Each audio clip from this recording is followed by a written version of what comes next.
Hai, anda bersama saya, Nasyahidah binti Muhammad Fauzi, dan hari ini saya akan menceritakan sedikit kejayaan KKM yang dicapai mengikut piawaian MDG dan SDG. Seperti yang kita sedia maklum, KKM iaitu Kementerian Kesihatan Malaysia merupakan salah satu organisasi yang diwujudkan di bawah kerajaan Malaysia yang berobjektifkan untuk membantu seseorang individu mencapai dan mengekalkan satu taraf kesihatan yang baik bagi membolehkannya menjalankan kehidupan ekonomi dan sosial yang produktif. Hal ini boleh dicapai dengan menyediakan perkhidmatan yang bercorakkan pergalakan, pencegahan, rawatan dan pemulihan yang cekap, sesuai dan berkesan dengan mengutamakan golongan yang kurang bernasib baik. KKM bervisikan negara menggembleng tenaga ke arah kesihatan yang lebih baik. KKM mempunyai 3 misi yang utama, iaitu misi yang pertama untuk memudahkan dan membolehkan rakyat mencapai sepenuhnya potensi mereka dalam kesihatan bagi menghargai kesihatan sebagai salah satu aset yang paling berharga bagi mengambil tanggungjawab dan tindakan positif demi kesihatan mereka. Misi yang kedua iaitu untuk memastikan sistem kesihatan berkualiti tinggi, iaitu mengutamakan pelanggan saksama serta tidak membebankan serta cekap mengikuti teknologi yang boleh disesuaikan mengikut persekitaran yang inovatif. Serta misi yang ketiga iaitu dengan menekankan sifat penyayang, profesionalisme dan kerja berpasukan serta sifat menghormati maruah insan dalam pelibatan masyarakat. Sebagaimana kita sedia maklum, MDG iaitu Matlamat Pembangunan Milenium telah diperkenalkan pada persidangan kemuncak milenium oleh bangsa-bangsa bersatu di New York pada September tahun 2000. Ianya terdiri daripada 8 petunjuk utama yang merupakan agenda nasional di mana Malaysia amat komited ke arah mencapai kesemua petunjuk MDG tersebut. Tahun 2015 merupakan tahun penutup bagi kesemua negara untuk mencapai sasaran MDG, di mana setiap negara perlu menetapkan sasaran bagi mencapai sasaran MDG mengikut pencapaian bagi tahun 1990. Oleh itu, Malaysia telah memberi komitmen untuk mencapai sasaran MDG 4 dan MDG 5. Namun, kedua-dua sasaran agak sukar untuk dicapai kerana trend kematian kedua-duanya didapati mendata semenjak tahun 2000. Ini kerana masalah slow decline. Masalah slow decline ini bukan sahaja didapati oleh negara Malaysia, tetapi juga beberapa buah negara di rantau ini. Berikut merupakan pencapaian yang dicapai oleh KKM mengikut piawaian MDG 5, iaitu KKM telah berjaya menurunkan kadar kematian ibu maternal mortality ratio yang berdadak sebelum tahun 2000. Ia seterusnya menjalani penurunan yang kecil antara 28.1 kematian per 100,000 kelahiran hidup dari tahun 2000 hingga tahun 2012. Seterusnya, Malaysia telah berjaya mencapai sasaran bagi indikator lain di bawah MDG 5. Antaranya ialah peratus kelahiran selamat 99% pada tahun 2014, liputan penjagaan eternal iaitu sebanyak 97.2% pada tahun 2014, peningkatan contraceptive prevalence rate iaitu sebanyak 57.5% pada tahun 2014, penurunan kadar kelahiran di kalangan remaja iaitu sebanyak 13 per 1000 remaja pada tahun 2013, dan penurunan unmet needs perancang keluarga sebanyak 13.4% pada tahun 2014. Seterusnya, pencapaian mengikut piawaian MDG 4, iaitu kadar kematian kanak-kanak bawah 5 tahun telah menurun sebanyak 52% dari tahun 1990 hingga tahun 2013, iaitu sebanyak 16.8 kepada 8.0. Penurunan ini adalah lebih baik jika dibandingkan dengan negara-negara di Western Pacific Region yang merekodkan penurunan sebanyak 63%. Selain itu, infant mortality rate juga telah menunjukkan penurunan sebanyak 50% antara tahun 1990 hingga tahun 2013. Penurunan daripada 13.1 kepada 6.5 untuk setiap 1000 kelahiran hidup.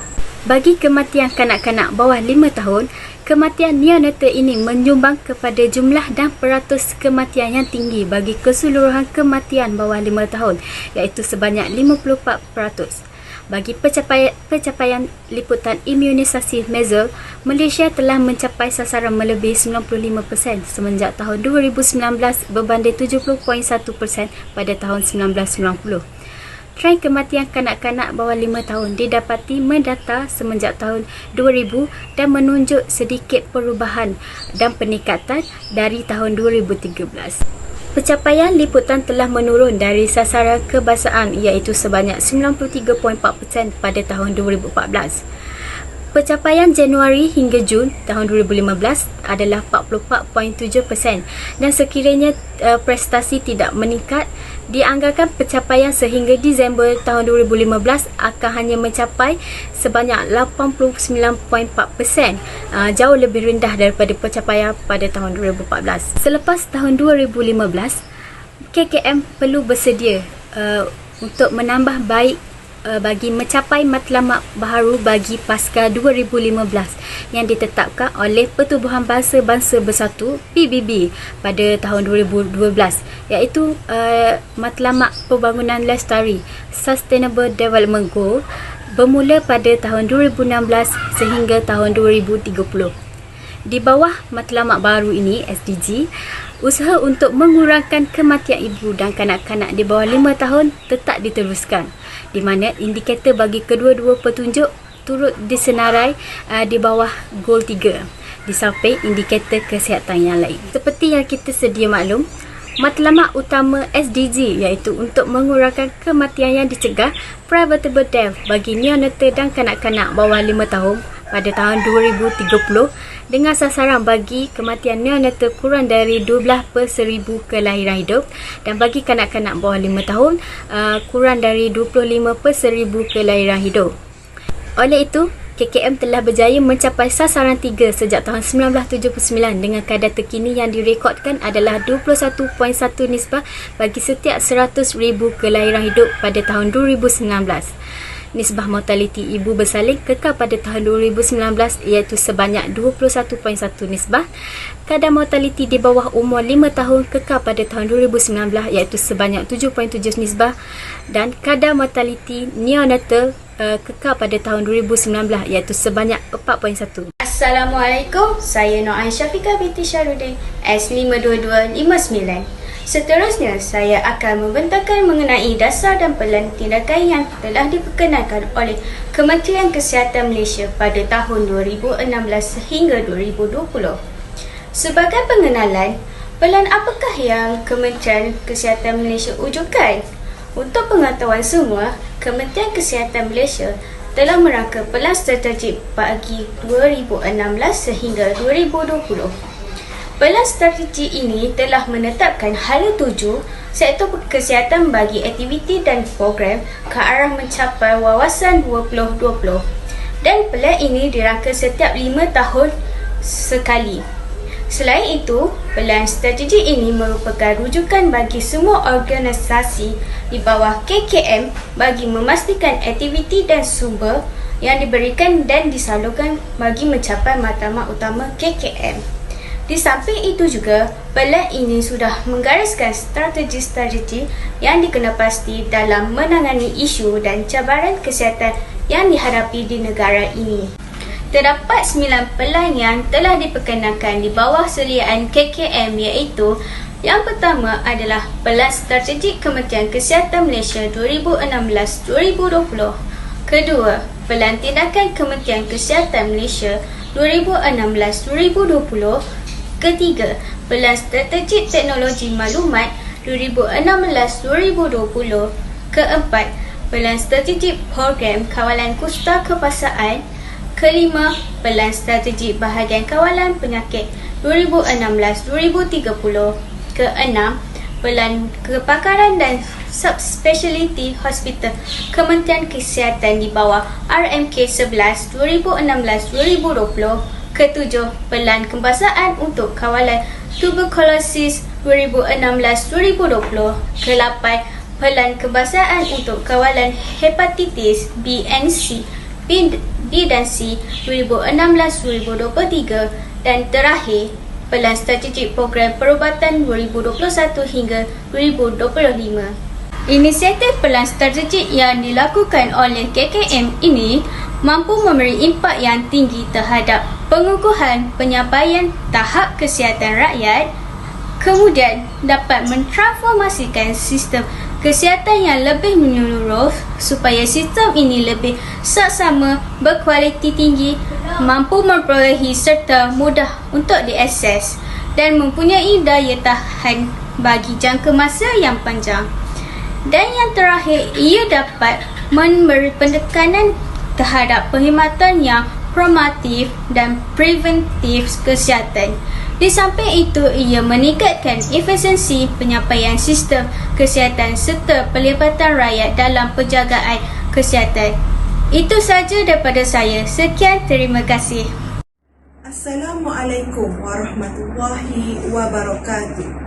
Seterusnya, saya Nur Azlin binti Muhammad S52250 akan membentangkan keberkesanan pelaksanaan SDG 3 di Kementerian Kesihatan Malaysia.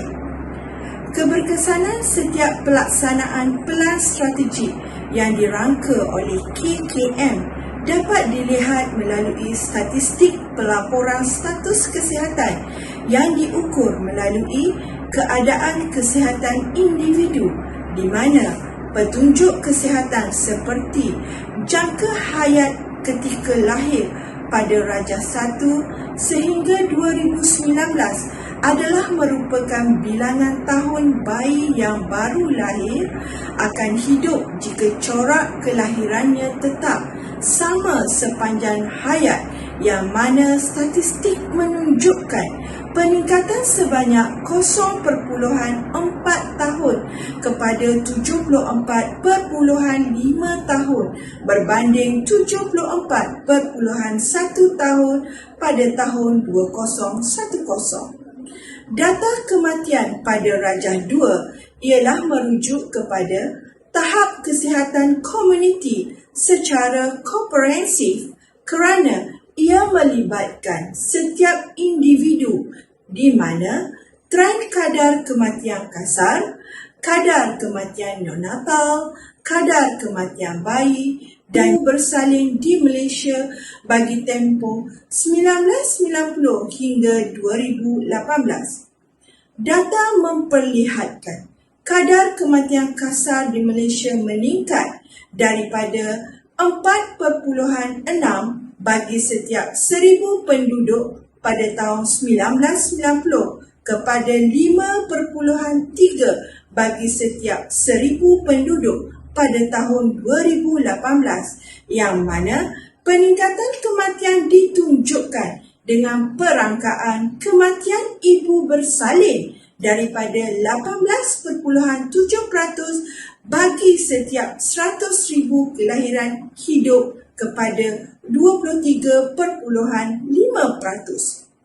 Morbiditi pada Rajah 4 ialah status kesihatan sesebuah komuniti diukur berdasarkan insiden atau penularan penyakit yang menunjukkan punca utama kemasukan ke hospital, di mana ianya dapat menggambarkan tahap keseriusan penyakit yang memerlukan rawatan lanjut, penstabilan pesakit atau keperluan pengasingan pesakit untuk mencegah penularan penyakit, di mana berlaku peningkatan sebanyak 1.4%, iaitu punca utama kemasukan adalah kehamilan dan kelahiran, diikuti oleh penyakit sistem pernafasan. Fasiliti kesihatan dan penggunaan fasiliti adalah kelengkapan dan keperluan rakyat yang disediakan oleh kerajaan dari aspek kesihatan seperti klinik kesihatan, klinik desa, klinik komuniti, iaitu klinik satu Malaysia pada satu ketika dulu bagi penduduk yang jauh dari hospital besar dan mampu untuk pergi ke hospital dalam jarak yang dekat. Pada Rajah 5 dipaparkan Bilangan hospital di Malaysia sehingga tahun 2019 adalah sebanyak 144 buah hospital, iaitu 135 buah hospital dan 9 buah institusi perubatan khas yang merangkumi kadar penggunaan katil 70.1%. Ia menunjukkan kapasiti keperluan yang disediakan oleh kerajaan mungkin satu hari nanti mampu digunakan sepenuhnya sekiranya rakyat tidak mampu menjaga kesihatan diri. Di dalam usaha Kementerian Kesihatan yang berterusan untuk mencapai matlamat SDG 3 menjelang 2030, Malaysia pula dikejutkan dengan penyakit yang melanda penduduk dunia dan perlu berhadapan dengan cabaran penularan pandemik COVID-19. Ianya melanda dunia pada 2019 dan mula dikesan di Malaysia pada 24 Januari 2020 kepada pelancong dari China yang tiba di Malaysia melalui Singapura, iaitu kes import. Kluster terbesar di Malaysia adalah bermula dengan perhimpunan di Masjid Petaling yang melibatkan lebih 10,000 orang dari beberapa negara termasuk Malaysia. KKM bekerjasama dengan pihak United Nations High Commission of Refugees, Imam Response and Relief Team Imarat, Malaysia Relief Agency Malaysia bagi mengesan peserta yang menyertai perhimpunan tersebut. Justru itu, matlamat SDG 3 KKM teralih kepada memastikan rantaian COVID-19 ini dihentikan dan dapat melandaikan nilai R0, iaitu nilai kebolehjangkitan wabak ini. Terdapat 5 strategi yang dirangka oleh KKM dalam menangani pandemik COVID-19 adalah yang melibatkan mengurangkan morbiditi, iaitu kemasukan ke dalam hospital dan mortality dengan mengelak kes kematian dalam kalangan golongan berisiko tinggi dan memastikan semua perkhidmatan kesihatan berjalan lancar. Memperkukuhkan diagnostik dan pemantauan COVID-19 adalah strategi kedua dengan meningkatkan keupayaan untuk menjalankan aktiviti pencegahan dan kawalan COVID-19 mengikut ketetapan garis panduan. Strategi ketiga adalah mencapai imuniti kelompok melalui pemberian vaksin kepada 70% penduduk di Malaysia, iaitu pada hari ini sekurang-kurangnya sudah 83% telah menerima vaksin yang terdiri daripada Pfizer, AstraZeneca dan Sinovac daripada China. Pengesanan dan pengasingan kes adalah strategi keempat dalam tempoh yang ditetapkan bagi mengelakkan penularan jangkitan dalam komuniti. Dan strategi kelima ialah meningkatkan kesedaran orang awam dengan pembudayaan norma baharu dan pematuhan prosedur operation standard SOP, iaitu penjarakan sosial, pemakaian pelitup muka sekurang-kurangnya 2 lapis dan stay at home. Pencapaian SDG 3 Kementerian Kesihatan Malaysia semasa peringkat pertama dan kedua gelombang pandemik COVID-19 dapat dilihat apabila pengurusan kesihatan awam yang baik, apabila KKM mengambil langkah drastik mewujudkan bilik gerakan COVID-19 CPRC kebangsaan dan diikuti di negeri-negeri bagi memantau situasi semasa jangkitan COVID-19.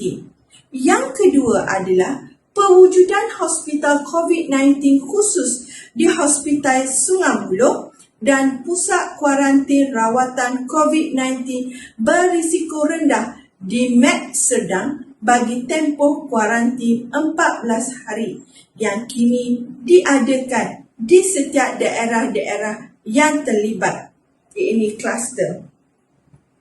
Yang ketiga adalah pencapaian daripada kerjasama pesakit kluster COVID-19 itu sendiri yang baik dengan KKM yang sentiasa memberi kerjasama baik, memberi peluang kepada frontliner untuk menguji penyakit ini. Melaksanakan PKP, PKPB, PKPD dengan nasihat KKM dengan sidang akhbar harian dijalankan untuk memastikan rakyat mengetahui keadaan semasa pandemik ini dan komitmen yang baik dari pelbagai agensi dengan menyediakan peralatan yang khusus untuk frontliner seperti face shield, PPE dan face mask. Keberkesanan pelaksanaan tidak dapat dilihat dalam jangka waktu yang pendek. Ianya diperincikan dari semasa ke semasa, dikaji dan ditambah baik agar mengikut situasi semasa dan keperluan rakyat oleh bahagian pendidik kesihatan, di mana setiap keberkesanan pelaksanaan ini mampu dirasai oleh semua lapisan masyarakat dan tidak terarah kepada golongan tertentu sahaja. Sekian, terima kasih. Selamat sejahtera, saya Siti Nashmira binti Yaakob S51993 akan membincangkan mengenai program yang diwujudkan oleh Kementerian Kesihatan Malaysia dalam mencapai visi SDG 3. Yang pertama, program kesihatan mental, pencegahan kecederaan dan keganasan serta penyalahgunaan substans. Yang kedua, program Hari Jantung Sedunia. Dan yang ketiga, program pengurusan berat badan Trim and Fits. Okey, pertama saya akan bincangkan mengenai program kesihatan mental, pencegahan kecederaan dan keganasan serta penyalahgunaan substans. Menurut KKM, masalah kesihatan mental bukan sekadar masalah kesihatan semata-mata, tetapi melibatkan faktor sosial juga. Menteri Kesihatan menyatakan sejauh mana KKM memperluaskan hala tuju dan liputan kesihatan mental dan tidak dapat hanya dilihat sebagai masalah kesihatan semata-mata agar dapat mewujudkan masyarakat yang penyayang, inklusif dan berdaya tahan. Antara program-program yang diadakan adalah seperti program PER, iaitu program ekspresi anak remaja lestari dan program perkhidmatan sokongan psikososial. Tujuan program diadakan adalah untuk mengenal pasti pelajar yang mengalami masalah emosi atau tingkah laku. Terusnya, program Hari Jantung Sedunia.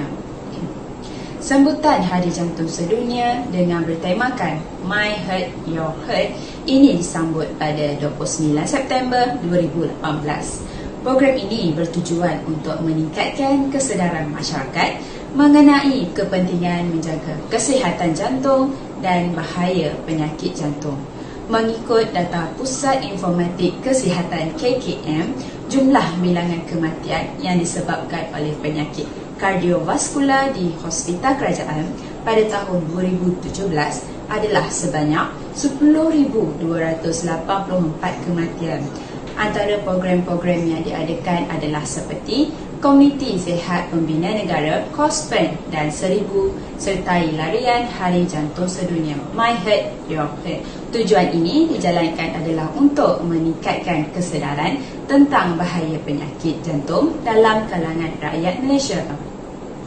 Seterusnya, saya akan membincangkan mengenai program pengurusan berat badan Trim and Fit. Kementerian Kesihatan melaporkan seramai 8.5 juta rakyat Malaysia mengalami masalah berat badan yang berlebihan dan dengan 4.4 juta mempunyai berat badan berlebihan atau obes. Cara hidup orang muda sekarang sudah berbeza kerana mereka berada dalam dunia media baharu, teknologi, maklumat dan komunikasi ICT. Masa mereka lebih melayani media baharu dan ketagih dengan permainan berteknologi. Laporan Pertubuhan Keselamatan Sosial Perkeso menunjukkan 73% daripada pencarum Perkeso mempunyai masalah berat badan obes, kadar kolesterol tinggi 62% dan darah tinggi 27%. Tujuan program ini adalah untuk memberi kesedaran kepada peserta mengenai risiko obesiti serta kaitannya dengan penyakit tidak berjangkit. Dan yang terakhir adalah untuk mencapai penurunan berat badan sebanyak 10% daripada berat badan asal dalam tempoh 6 bulan program. Dan yang terakhir, program imunisasi COVID-19. Seperti yang kita tahu, dunia kini sedang dilanda pandemik COVID-19 yang amat membimbangkan. Hal ini kerana COVID-19 ini akan membahayakan kesihatan rakyat. Oleh kerana pandemik COVID-19 yang semakin meningkat di negara kita, ini akan menyebabkan Belanjawan 2021 memberi fokus terhadap masa depan dengan pelaksanaan dasar dan program penjagaan kesihatan dalam memastikan kesejahteraan rakyat. Belanjawan 2021 dicipta berdasarkan usaha kerajaan dalam menangani pandemik demi kepentingan kesihatan awam dengan usaha-usaha dipergiat pada Ogos menerusi Akta Langkah-Langkah Sementara bagi mengurangkan kesan penyakit coronavirus 2019 COVID-19 2020 dan Akta Langkah-Langkah Sementara bagi pembiayaan kerajaan penyakit coronavirus 2019. Menurut Menteri Kesihatan Datuk Seri Dr. Adham berkata, sebanyak 9.4 juta penerima vaksin disasarkan dalam fasa kedua membabitkan golongan berisiko tinggi termasuk warga emas, pesakit kronik dan orang kurang upaya OKU.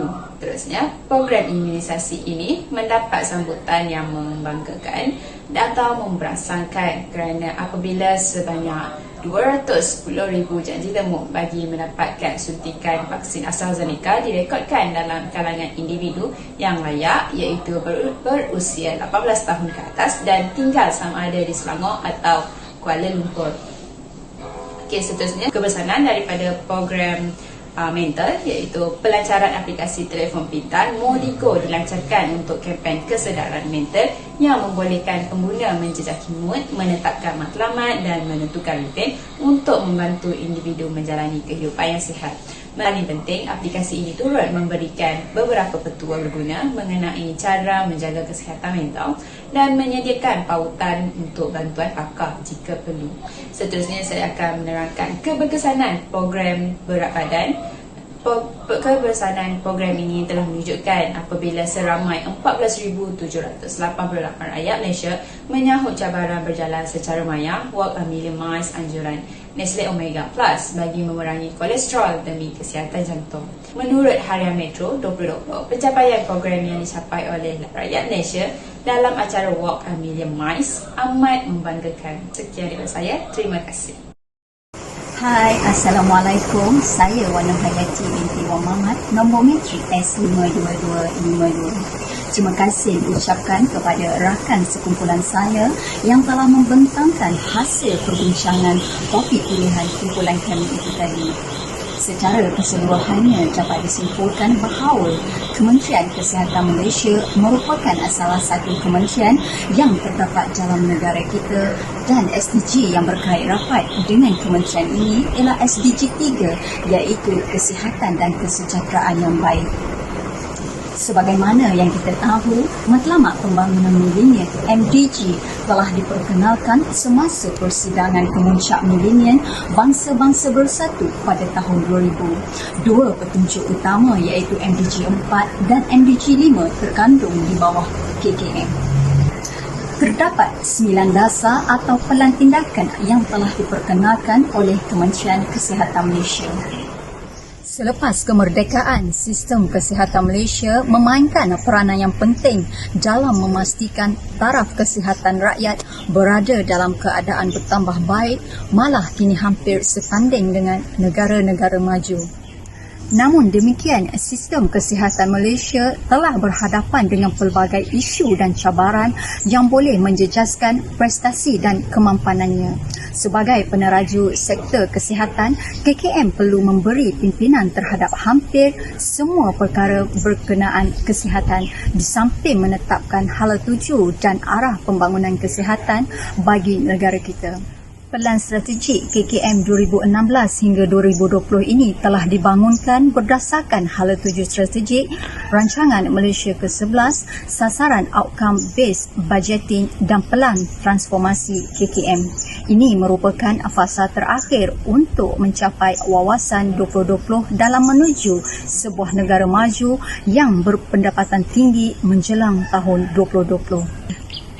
Pelan ini juga merupakan pelan pelaksanaan aktiviti-aktiviti kesihatan dan pelan ini juga mengutarakan beberapa cabaran utama serta menggariskan usaha-usaha yang dirancang untuk menangani cabaran ini. Keberkesanan sesuatu pelan tindakan yang dirangka oleh KKM boleh dilihat melalui pelaporan statistik status kesihatan yang diukur melalui keadaan kesihatan individu dan penduduk secara keseluruhannya. Ianya boleh diukur melalui beberapa petunjuk kesihatan seperti: pertama, status jangkaan hayat ketika lahir. Kedua, status kematian. Ketiga, mobility. Dan yang keempat, fasiliti kesihatan dan penggunaan fasiliti. Berdasarkan SDG 3, KKM ini mencapai tahap kesihatan dan kesejahteraan yang baik. Oleh itu, KKM perlu menitikberatkan tahap kesihatan masyarakat bagi memastikan visi ini tercapai. Antara program-program yang telah diperkenalkan dan dilaksanakan oleh KKM seperti program Hari Jantung Sedunia, program kesihatan mental, program pengurusan berat badan fit and trim dan program imunisasi COVID-19 kebangsaan. Yang mana program-program ini diperkenalkan merupakan salah satu langkah yang boleh membantu KKM dalam mencapai visi masyarakat Malaysia yang sihat. Bagi pelaksanaan program-program tersebut, sejauh manakah sambutan dan keberkesanannya kepada orang ramai? Menurut KKM, kebanyakan program-program yang telah dilaksanakan telah mendapat sambutan yang luar biasa daripada orang ramai dan pencapaian program tersebut juga dapat dicapai sepenuhnya. Sebagai contoh bagi program imunisasi COVID-19 kebangsaan, di mana program ini telah mendapat sambutan yang sangat memberangsangkan apabila sebanyak 210,000 janji temu bagi suntikan vaksin telah direkodkan. 4 strategi panduan kepada sektor kesihatan ialah meningkatkan sokongan yang bersasar khususnya bagi masyarakat yang kurang mendapat akses kepada perkhidmatan kesihatan. Menambah baik sistem penyampaian untuk outcome kesihatan yang lebih baik, memperluas kapasiti bagi meningkatkan akses kepada perkhidmatan penjagaan kesihatan dan juga mempergiat kerjasama antara sektor awam, swasta dan NGO untuk meningkatkan kesedaran kesihatan. Itu saja pembentangan daripada kumpulan kami. Sekian, terima kasih.